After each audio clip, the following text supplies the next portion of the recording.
तो an automata is an abstract model of a digital computer. तो basically जैसे कि आप यहाँ पर ऑटोमेटा में देख रहे हैं, आपकी एक इनपुट फाइल होती है, यहाँ से ये जो मशीन है ये इनपुट को रीड करेगी, ठीक है ना। और ये आपकी कंट्रोल यूनिट होती है, कंट्रोल यूनिट क्या करेगा, इनपुट को रीड करने के बाद उसको प्रोसेस करेगा। प्रोसेसिंग के ड्यूरेशन में हो सकता है कि ये एक टेम्परेरी स्टोरेज का यूज करे। यहाँ पर ये ध्यान रखिएगा कि जो टेम्परेरी स्टोरेज है ये इनफाइनाइट कैपेसिटी का होगा, ठीक है ना। इसका मतलब इस ऑटोमेटा के पास इनफाइनाइट कैपेसिटी का टेम्परेरी स्टोरेज है, ठीक है ना।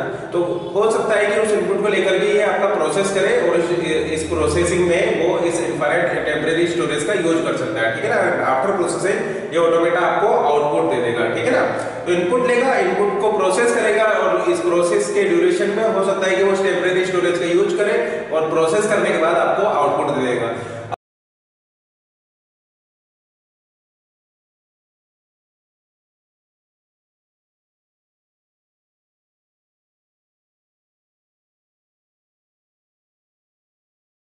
अब देखिए ऑटोमेटा आपके कितने टाइप का हो सकता है। तो जैसे कि फर्स्ट आपका ऑटोमेटा है फाइनाइट ऑटोमेटा। अब यह नाम से ही आपको पता पड़ रहा है फाइनाइट ऑटोमेटा, ठीक है ना। इससे मतलब ये जो ऑटोमेटा है वो फाइनाइट है। फाइनाइट होने का मतलब ये है कि इसके पास ये टेम्परेरी स्टोरेज नहीं होता है, ठीक है ना।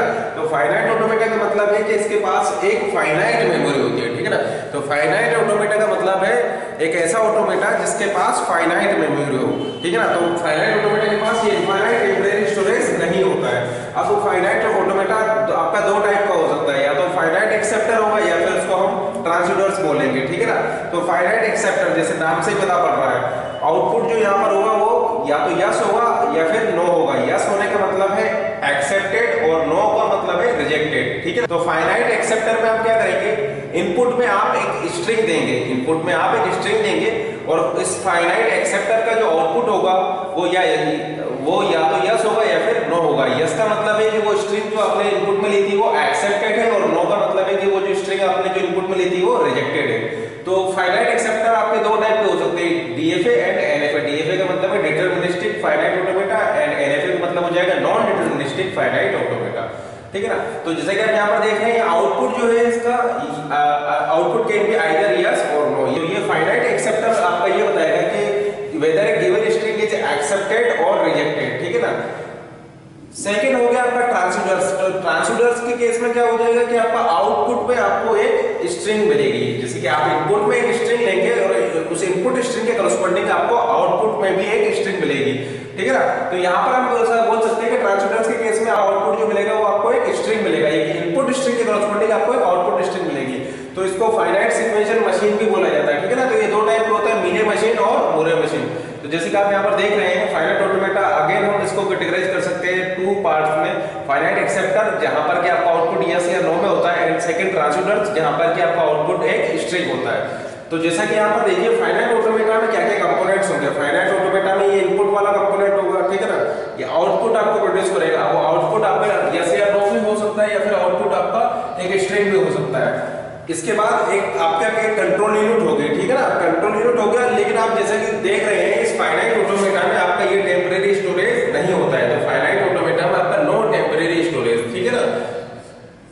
या आप ऐसा बोल सकते हैं कि फाइनाइट ऑटोमेटा की जो मेमोरी होती है वो फाइनाइट होती है, क्योंकि यहाँ पर कोई भी इनफाइनाइट टेम्परेरी स्टोरेज अवेलेबल नहीं होता है। सेकेंड है आपका पीडीए, पुश डाउन ऑटोमेटा। तो पुश डाउन ऑटोमेटा में आप इनपुट लेते हैं, ठीक है ना, उसके करस्पॉन्डिंग आपको एक आउटपुट मिलेगा और एक आपका कंट्रोल यूनिट होगा। और ये जो है आपका पीडीए के, इसमें आपके इनफाइनाइट टेम्परेरी स्टोरेज यहाँ पर प्रेजेंट होता है, लेकिन वो प्रेजेंट होता है इन फॉर्म ऑफ स्टैक, ठीक है ना। तो पीडीए के पास एक स्टैक होता है और स्टैक की कैपेसिटी इनफाइनाइट होती है, उस स्टैक की कैपेसिटी इनफाइनाइट होती है, ठीक है ना।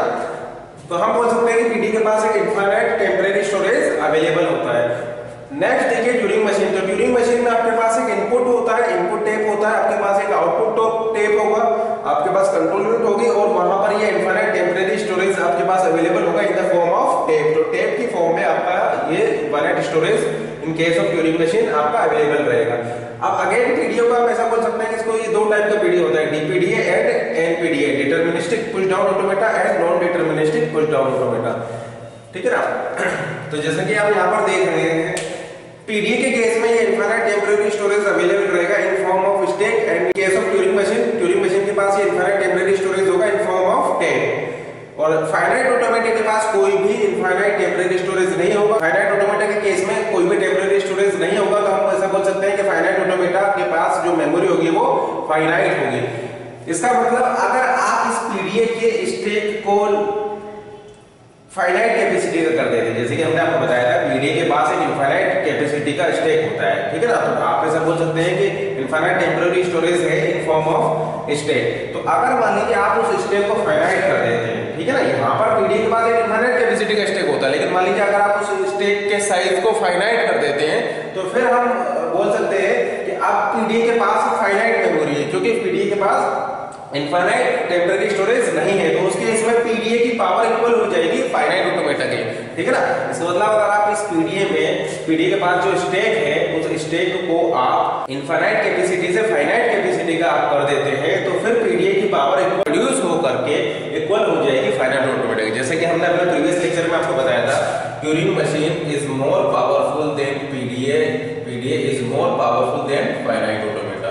तो अगर आपने इस इनफाइनाइट कैपेसिटी के स्टेक को फाइनाइट कर दिया तो फिर इसकी पावर रिड्यूस होकर के इक्वल हो जाएगी एक फाइनाइट ऑटोमेटा के। So in that case we can say that power of a finite automata is equal to power of a PDA having finite size stack. या फिर ये ट्यूरिंग मशीन है, ट्यूरिंग मशीन के पास जो टेप होता है उस टेप पर ट्यूरिंग मशीन रीड भी कर सकता है और राइट भी कर सकता है। अब जो आपका टेप होता है वो इनफाइनाइट कैपेसिटी का होता है, ठीक है ना, टेप आपका इनफाइनाइट कैपेसिटी का होता है, तो वहां पर वो रीड भी कर सकता है और राइट भी कर सकता है। तो जब उसको राइट कर सकता है तो हम ऐसा बोल सकते हैं कि उसके पास एक इनफाइनाइट कैपेसिटी का टेम्पररी स्टोरेज अवेलेबल होता है ट्यूरिंग मशीन के पास, ठीक है ना। तो अगर मान लीजिए आपकी जो ट्यूरिंग मशीन है वो केवल रीड ओनली ऑपरेशंस कर सकती है, मान लीजिए कि आपकी जो ट्यूरिंग मशीन है वो राइट नहीं कर सकती है, तो हम ऐसा बोल सकते हैं कि अब उसके पास कोई भी टेम्पररी स्टोरेज नहीं है, इनफाइनाइट कैपेसिटी का कोई भी टेम्पररी स्टोरेज नहीं है, क्योंकि अब ट्यूरिंग मशीन राइट ही नहीं कर सकती है। तो फिर हम अगेन उस केस में बोल सकते हैं कि ट्यूरिंग मशीन की पावर रिड्यूस होकर के इक्वल हो जाएगी फाइनाइट ऑटोमेटा के, ठीक है ना। तो यहाँ पर हमने दो केस देखे, फर्स्ट केस वो देखा जिसमें आपने पीडीए का जो स्टेक था उसके साइज को फाइनाइट कर दिया, तो उस केस में भी पीडीए की पावर रिड्यूस होकर के हो गई थी फाइनाइट ऑटोमेटा के इक्वल, ठीक है ना। और सेकंड केस हमने देखा कि जिसमें आपकी जो ट्यूरिंग मशीन है, Turing machine with read only option, ठीक है ना। इसका मतलब आप ट्यूरिंग मशीन आपका राइट ऑपरेशन परफॉर्म नहीं कर सकती, तो हम उस केस में फिर बोल सकते हैं कि जो आपकी ट्यूरिंग मशीन होगी उसकी पावर रिड्यूस होकर इक्वल हो जाएगी फाइनाइट ऑटोमेटा के, ठीक है ना। तो हम ऐसा बोल सकते हैं power of a finite automata is equal to power of a PDA with finite size stack is equal to power of a Turing machine with read